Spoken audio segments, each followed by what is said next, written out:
Our next lecturer is Adam Buben. He's professor of philosophy in Leiden University in Netherlands, and he researches philosophy of death as it relates to especially emerging technologies like life extension. So he also wrote books about it. And Adam is actually especially focused on existentialism. And to say one thing in advance, he's saying that we can live as long as we want. The most important is how we live. And we are happy to have him here. Adam, so the floor is yours. Thanks so much for having me and organizing this event. Definitely appreciate it, and I wish I would have caught more of it. But what I've seen so far has been really great. I feel like what I'm about to do is going to be a bit different from how things have been going. The project I've been working on, there's a lot of literature on the question of whether transhumanism more generally, which has as one of its goals a life extension achieved some way or another, whether or not transhumanism would be compatible with traditional religions. So there's a lot of literature about this, and I think the reason for it is roughly political. I think it benefits transhumanist causes, including life extension, if they don't seem like they're these extreme weirdos that contradict traditional views and values. So the goal here politically is to make transhumanism and specifically life extension seem like it's not that weird. It's very compatible with the way traditional religions work. So that's my larger project, and I'm using life extension as an example, as my main example when talking about transhumanist goals, but my overall project is a bit broader than that.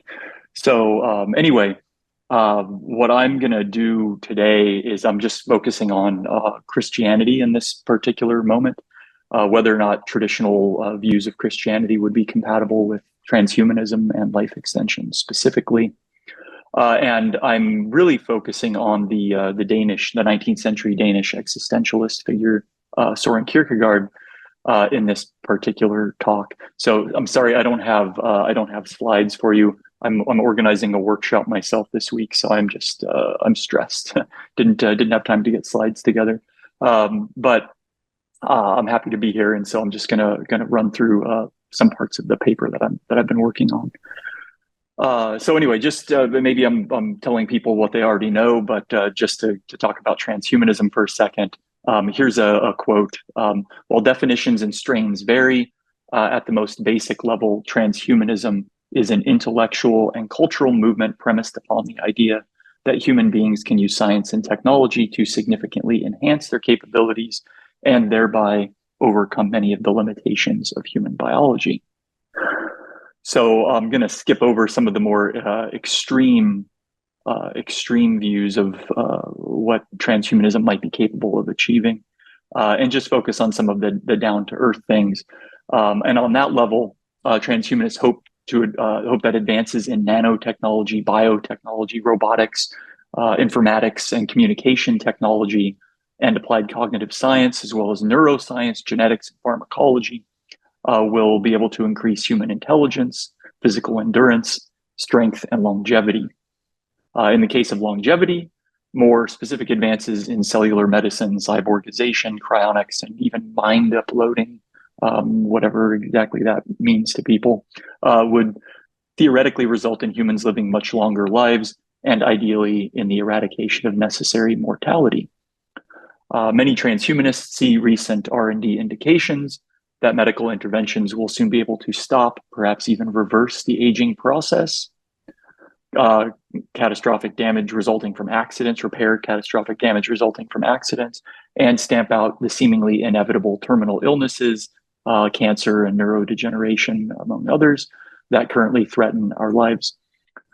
In the meantime, and we've been talking about these things, I know, they usually advise exercise and a healthy diet, while some following the latest research, we just heard from an example, engage in more controversial practices, such as, and I'm not saying Brian Johnson is doing all of this, but these are some of the things out there, blood rejuvenation, restriction of caloric intake, which I believe he just said does engage in. The latter practice, for instance, is inspired by laboratory experiments that have doubled the lives of mice by having the calories they take in, albeit without giving up crucial nutrients. So how do these ideas compare with traditional religion?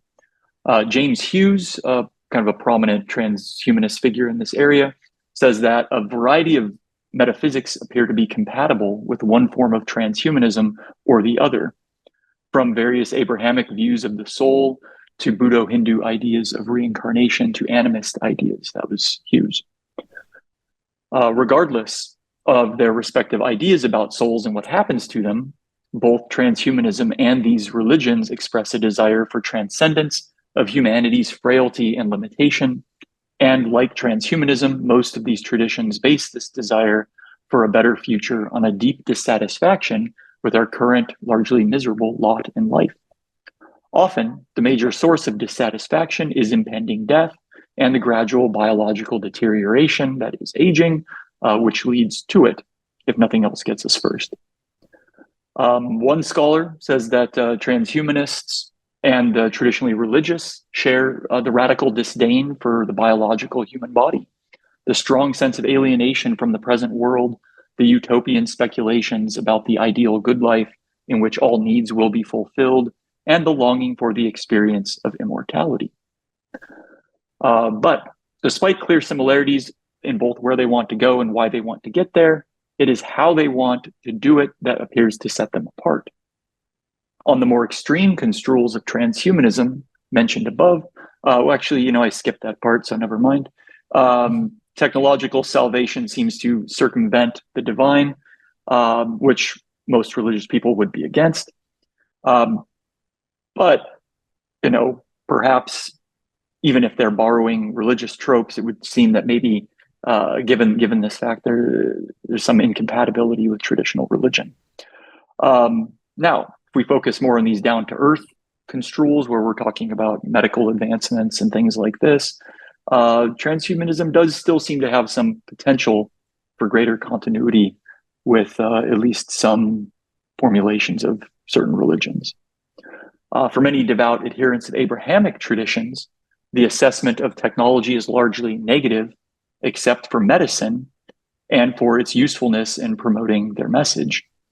However, this medical exception turns out to be an extremely significant source of continuity between these traditions and transhumanism, especially when it comes to the latter's interest in the approximation of personal immortality. Devotees of Abrahamic traditions are obviously not opposed to the notion of immortality itself, even if they might have a problem with the apparent hubris of attempting to attain it without God's help. But if Hughes is not mistaken, and most transhumanists only use the term immortality as a synonym for radical longevity, then it is not as easy as one might think to distinguish technological life extension from the numerous medical procedures and interventions that already benefit most people. That is, it becomes harder for believers to complain without sounding a bit hypocritical that transhumanists are trying to play God.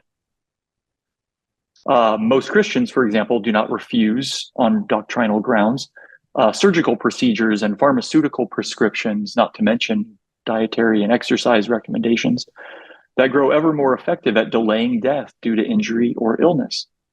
It is too early to know how cyborgization will be received, but there is relatively little religious backlash when it comes to existing implantable devices such as pacemakers.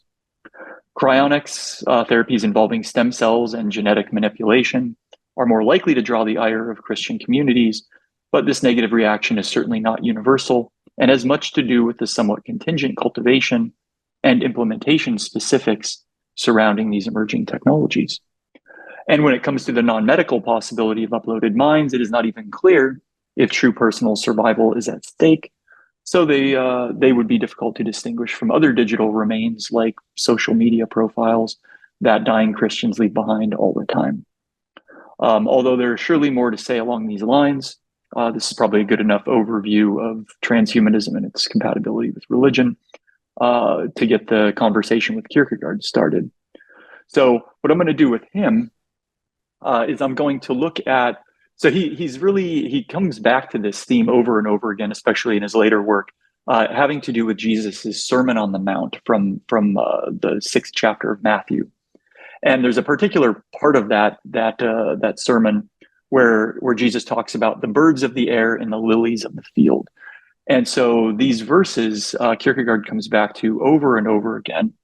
And he writes a series of discourses about them over several years. And so what I want to do is I want to focus on one of the very first of these discourses, and it's titled, "To be Contented with Being a Human Being." And so we're going to see what we can take from this and see if this will help us get a little bit clearer as to whether or not Christianity should be considered incompatible with transhumanism, specifically on the issue of life extension. So let's see. So he says in this discourse that worry, human worry, has its basis in a person's unwillingness to be contented with being a human being, in his worried craving for distinction by way of comparison. In the second half of this discourse, he spends considerable time examining a specific comparison-based worry that ruins contentment. To illustrate first the broader point and then a more specific sub-theme, this discourse provides two memorable parables that offer helpful insight into why Kierkegaard might be unimpressed by transhumanist efforts. The first parable imagines a wild lily endowed with human-like consciousness that is persuaded by a similarly endowed bird to notice its shortcomings in comparison with both the bird and other lilies the bird has seen in its far-ranging travels. The story begins with the beautiful lily passing its days in joy and contentment in an isolated spot by a small brook before the naughty little bird, representing the restless mentality of comparison, begins to visit. Not only does the unpredictable coming and going of the bird make the lily feel its lack of freedom, but its stories of other more beautiful places where other more beautiful species of lily live, in particular crown imperials, the most beautiful and the envy of all other lilies, these are some quotes here, make our protagonist feel unsatisfied with its present form of existence. Given its newfound lack of contentment in simply being the beautiful flower that it is, the lily enlists the bird in a mission to relocate itself to a more beautiful destination where more beautiful flowers grow, in the hope that it might become a crown imperial, or at least more beautiful than it is. The lily feels that its hope is reasonable because it is not asking for the impossible to become what it is not, a bird, for example. Of course, wanting to take flight with the bird suggests that what the lily desires is not entirely free of bird-like qualities, but nonetheless, the story ends in tragedy when the uprooted lily withers and dies during the trip. The moral for us is that unwillingness to appreciate how great it is to simply be what we are, human beings, in our case, leads to unnecessary and superficial worries. I think I'll pass over the quote about this, but that seems to be the moral there. So this is a larger point of the discourse on contentment. But he moves on to a more specific worry with another parable. So this one runs parallel to the first in many ways, albeit with a bird, an anthropomorphized wild dove, taking center stage instead of a lily. The previously joyful wild dove, who had been content to take each day as it came, loses its peace of mind after a conversation with a smug tame dove convinces it to worry about making a living.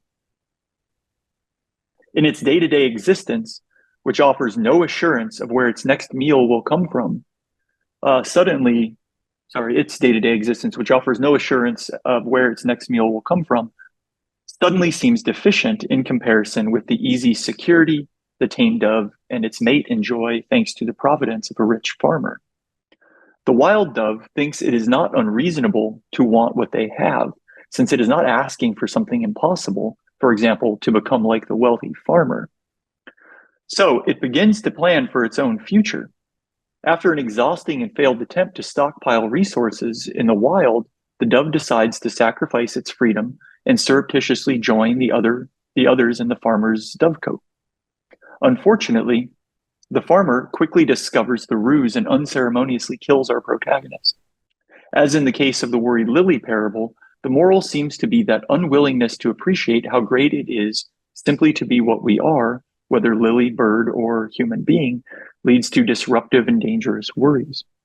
In Kierkegaard's words, if the wood dove had been contented with being what it was, a bird of the air, it would have had its living, and the Heavenly Father would have fed it.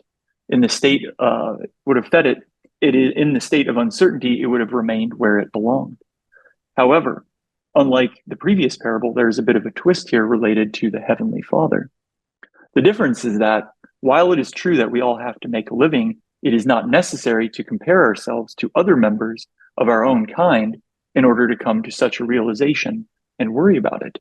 To be sure, the wild dove, no less than the worried lily, is tormented by comparison with others like it, but that is not actually the most problematic sort of comparison at play in the case of the dove. In worrying about making a living, what the dove really wants is to support itself, to be independent from divine providence, which ironically leads it to seek out dependence on the farmer's providence. Laying out the problem in human terms, if a man is unwilling to be contented with being a human being, what is the something more that he demands? The something more is to be himself his own providence for all his life, or perhaps merely for tomorrow. Thus, he wants to entrench himself, so to speak, in a little or large area where he will not be the object of God's providence and the supporting care of the Heavenly Father. By seeking this kind of radical independence, a human being means to usurp God's role and privileges, wants to compare himself to God, wants to have a security by himself which no human dares to have. It is not that Kierkegaard thinks we have no role in providing for ourselves, but worry is indicative of forgetfulness about the ineliminable role God plays in our sustenance. At the very least, we owe our capacity to work to preserve ourselves to God's work in creating us, which means that the most we can say about our contribution is that we are, quote, God's co-workers, to borrow an expression Kierkegaard uses. Since transhumanists have been accused of wanting to usurp God's role and privileges, we have reached the point where they really ought to come back into this conversation. Equipped with Kierkegaard's account of ways of failing to be contented with being a human being, we can now explore whether it is possible to understand transhumanists as God's content co-workers as they seek life extension, among other things. So, writing at the tail end of the Industrial Revolution, Kierkegaard is well aware of the way technological developments can impact society, and he is remarkably prescient in discussing what the future might hold when it comes to the way individual humans that make it up see themselves. It is in part due to this impressive insight into the socio-technological trends of his own era and foresight about where those trends may lead that readers in subsequent centuries have found him so enduringly relevant. Predicting all the technological advances and the social upheaval portended by them that 21st century transhumanists talk about would be too much to expect of him, but his ideas can still enrich the conversation. In fact, some recent scholars have argued that Kierkegaard is a 19th century anti-reductionist antidote to transhumanism. Their words. In the course of considering what the lily and dove parables suggest about Kierkegaard's hypothetical reception of transhumanism, I'll borrow briefly from their argument. Because transhumanists are so familiar with the charge of wanting to be gods, or to be like God, it makes sense to begin by wondering if the problematic root of the wild dove's worry about making a living is also at the foundation of transhumanist dreams. In other words, are transhumanists guilty of wanting to go it alone, neglecting the fact that no technological achievements can be ascribed solely to the efforts of human beings? No doubt there are many transhumanists, maybe most, for whom the answer to this question is a resounding yes. But that does not mean it is necessarily the case that they must deny their dependence on God in order to qualify as transhumanists. As described above, many of their more modest hopes seem quite compatible with traditional Christian beliefs. For instance, there does not seem to be any inherent conflict between looking forward to scientific discoveries leading to a cure for cancer and asking God to let it happen, or thanking him for doing so after the fact. Nor must good Christians themselves simply let nature take its course to avoid offending God. Just as the wild dove is welcome and even encouraged to participate in its own preservation, aspiring Christians could, on Kierkegaard's view, engage in activities contributing to life-extending medical breakthroughs, so long as they remember that they are merely God's co-workers and not his replacements. So it seems that transhumanists need not run afoul of Kierkegaard's dove parable, apologies for the pun. But what about the broader contentment point on display in the lily parable? Is it not true that transhumanism is essentially defined as a lack of contentment with being a human being? It is this lack of contentment, often based on comparison with both other people and other species, that drives transhumanists to want to transcend the ordinary human condition. In wanting to be smarter, faster, stronger, tougher, younger, longer lived, and yes, even better looking, transhumanists are surely guilty of the same mistake the worried lily made when it wanted to take flight with the bird and become a different species of lily. Unfortunately, as straightforward as this comparison appears to be, there's a troubling complication already suggested above. In his commentary on these discourses, one scholar points out that Christian faith is a commitment to overcome every defect in our condition. Christianity, like several other religions and transhumanism, seeks some form of transcendence due to a deep dissatisfaction with human beings as currently constituted. Our lives are too short, for example. And this dissatisfaction also seems to be based on comparison with others. At the very least, Adam and Eve before the falling out with God. To confuse things even further, Kierkegaard and some of his pseudonyms, they're so embedded in the soil of Christian disappointment, they speak frequently about the need to constantly work on ourselves, our never-ending task of self-cultivation. What are we to make of the fact that the same guy using the Gospel of Matthew to recommend contentment in simply being human also advocates a constant restlessness rooted in the Christian indictment of being human?